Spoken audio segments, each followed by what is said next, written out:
నమస్కారం. మా ఛానల్కు స్వాగతం. మీరంతా ఇప్పుడు చూస్తున్నది విజయనగరం కోట. ఎందరో రాజుల శౌర్యానికి, త్యాగానికి ప్రతీకగా నిలిచిన నేల ఇది. కానీ ఈ కోటకి, ఈ నగరానికి కంటికి రెప్పలా కాపాడే ఒక శక్తి ఉంది. ఆ శక్తి ఒక అమ్మవారి రూపంలో వెలిసింది. ఆమె కథ ఈ నగర చరిత్రతో ఎంతగానో పెనవేసుకుని ఉంది. ఆ అమ్మే శ్రీ పైడితల్లి అమ్మవారు. అక్కడి ప్రజల హృదయాల్లో శాశ్వతంగా నిలిచిపోయిన దేవత మన పైడితల్లి అమ్మవారు.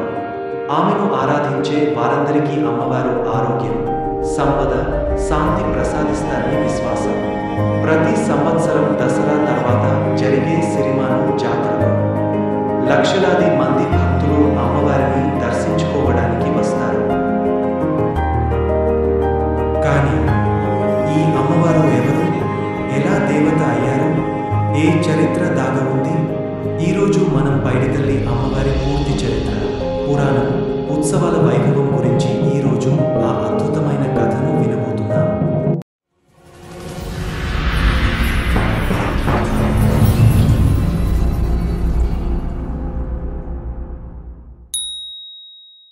ఇది 1757లో జరిగిన ఒక విషాద చరిత్ర. ఆ సమయంలో విజయనగరాన్ని పూసపాటి విజయ రామరాజు పాలిస్తున్నారు. ఆయన ఫ్రెంచ్ సైన్యాధిపతి మార్క్యూస్ ది బస్సీ సహకారంతో బొబ్బిలి రాజు రంగారావుపై యుద్ధం చేయడానికి సిద్ధమయ్యారు. అటు బొబ్బిలి కోటలో వీరత్వం, ఇటు విజయనగరం కోటలో దుర్హతం. ఈ యుద్ధం తెలుగు నేల చరిత్రలో ఒక చీకటి అధ్యాయాన్ని మిగిల్చింది. రాజుగారికి ఒక సోదరి ఉన్నారు. ఆమె పేరు పైడిమాంబ. ఆమె చిన్నతనం నుంచే ధ్యానంలో, దైవచింతనలో గడిపేవారు. ఆమెను బొబ్బిలి రాజవంశానికి పెళ్లి చేయాలనే ఆలోచన వచ్చింది. కానీ చరిత్ర వేరే విధంగా మలుపు తిప్పింది. ప్రాణనష్టాన్ని కలిగించే యుద్ధం ఆమెకు అస్సలు నచ్చేది కాదు. తన సోదరుడిని ఆపడానికి ఎంతో ప్రయత్నించారు. అన్నా, ఈ యుద్ధం అపశకునం, ఇందులో అపారమైన ప్రాణ నష్టం జరుగుతుంది అని వేడుకున్నారు. కానీ విధి నిర్ణయం మరొకలా ఉంది. యుద్ధం జరుగుతున్న సమయంలో పైడిమాంబ ధ్యానంలో ఉన్నారు. ఆమెకు ఒక దైవజ్ఞానం కలిగింది. తన సోదరుడు తీవ్ర ప్రమాదంలో ఉన్నాడని ఆమెకు అర్థమైంది. వెంటనే రాజుగారి సన్నిహితుడు అయిన పతివాడ అప్పల నాయుడుని పిలిపించి ఈ విషయం రాజుకు చేరవేయమని చెప్పారు. కానీ అప్పటికే చాలా ఆలస్యమైంది.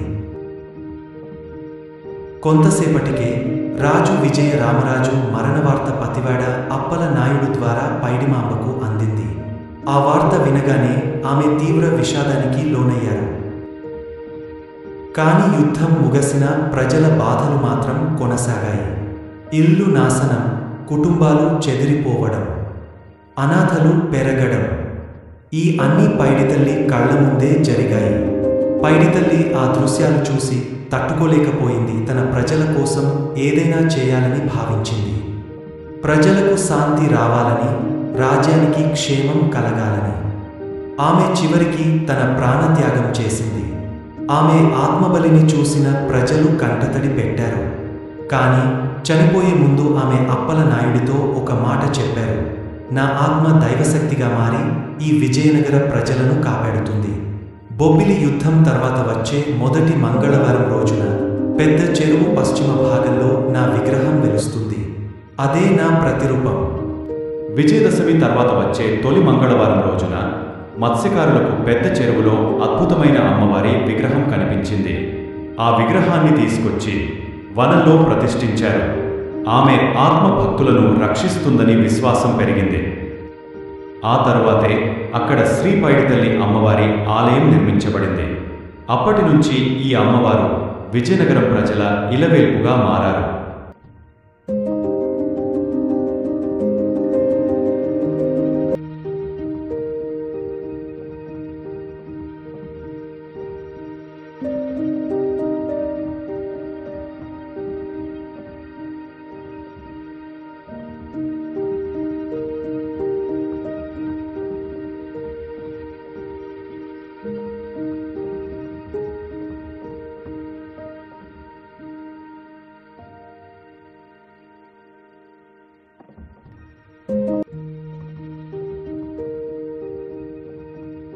శతాబ్దాలు గడిచినా విజయనగరం ప్రజలు ఆ తల్లికిచ్చిన మాటను నిలబెట్టుకుంటున్నారు.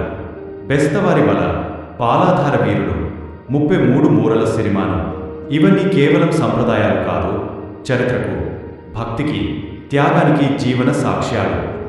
ఒక యువరాణిగా పుట్టి ఒక సోదరిగా త్యాగం చేసి అంతిమంగా ప్రజలందరికీ తల్లిగా నిలిచిన పైడిమాంబ కథ ఇది. ఆమె ఒక త్యాగరాణి. ఆ త్యాగమే నేడు కోట్ల మంది హృదయాల్లో ఆమెను అమ్మవారిగా నిలిపింది.